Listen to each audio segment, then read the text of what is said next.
Brodia is home to some of my favorite characters, including Diamant, Alcris, and Yunako.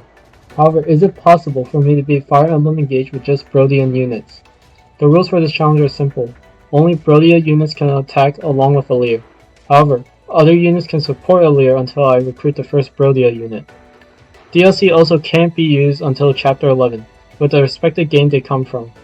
I decided to play on normal as manning is really difficult for Alear to even reach the first Brodia units because of Chapter 4, and hard mode is just a bit too much for a casual player like me. This is the finale of my Brodia run, where I go through chapters 21 to 26. Now without further ado, let's see if I can beat Fire Emblem Engage with just Brodia units. Don't forget to like and subscribe if you enjoy my content. In chapter 21, I am forced to fight Vale along with Zephyr and Gris. I recruit Mavier, but instantly use him to prevent the monsters from approaching my army as I approach Zephyr and Gris. I bait Zephyr with Diamant and I use Alcris to finish her off. Mavier dies to the monsters as I use Yunaka and Saphir to rush and kill Gris. I then approach Vale and force her to run off the tile after she uses Lodestar Rush on Diamant for 0 damage. I then use this chance to launch a barrage of attacks, ending her corruptions with another Houses Unite plus attack. In chapter 22, I lose all the emblem rings for the second time and have to reclaim them while dealing with the corrupted. I recruit Vale and made her body block enemy attacks while I claim the emblem rings.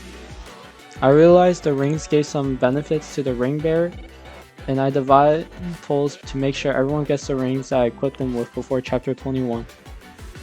Vale succeeds in her mission and dies to give a chance for Alcris to claim Lyn and Byleth while Lapis claims Lucina. I clear the enemies to unlock the second batch of emblem rings where Lapis claims Celica, Saphir claims Sigurd, Citrine claims Makayo, Diamant claims Ike, and Amber claims Erica. I then unlock the last batch after clearing the enemies at the bottom where Yunako claims Corrin and Saphir claims both Leaf and Roy. My objective changed and I defeated the rest of the enemies to clear the chapter. In Marth's Paralog, I decided to rush Marth instead of claiming the chest as they provide no use for my army at this point of the game. I break the door and fought off all the enemies. Marth approaches me and uses Lodestar Rush to deal a measly 0 damage to Diamant. I then counterattack Marth with Diamant, defeating him and ending the Paralog. In the Pact Ring Paralog, the Pact Ring was stolen by Corrupted and I needed to retrieve it. Before I started, I decided to give Jade the Marth Ring instead of continuing to use the Edelgard. After I defeat the Corrupted with Jade, a bunch of reinforcements spawn in and I'm forced to stay near the altar.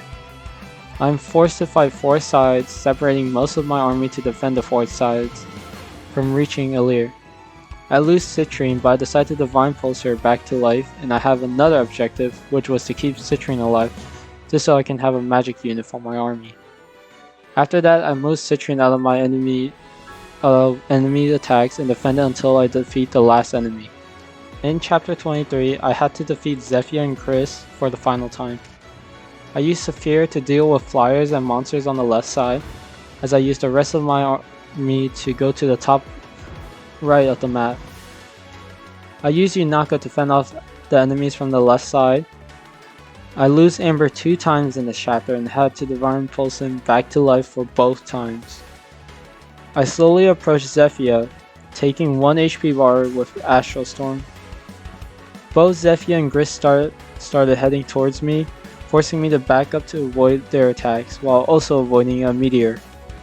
Zephyr dies first to Alear's Amir as she approached my army without thinking, and Gris soon follows as he is defeated by Lapis. In chapter 24, I travel back in time to destroy the last shard. The shard is protected by the past Alear, and I needed to defeat her in order to clear the chapter. I made sure none of my units were at the bottom of the map, and focused on climbing up the mountain as far as I can before the avalanche. I slowly defeat the enemies and slowly go to past Alear. Because this is a turn count map, I felt pressured into completing the chapter as fast as possible. As I approached past Alear, I sent a large number of attacks onto past Alear, while having Diamond tank her Lodestar Rush for 0 damage. I then defeat past Alear with Citrine. In Chapter 25, I face off Lumera, who is controlled by Sombra. Unlucky for my army, 2 of my units were stuck on the other side of the map.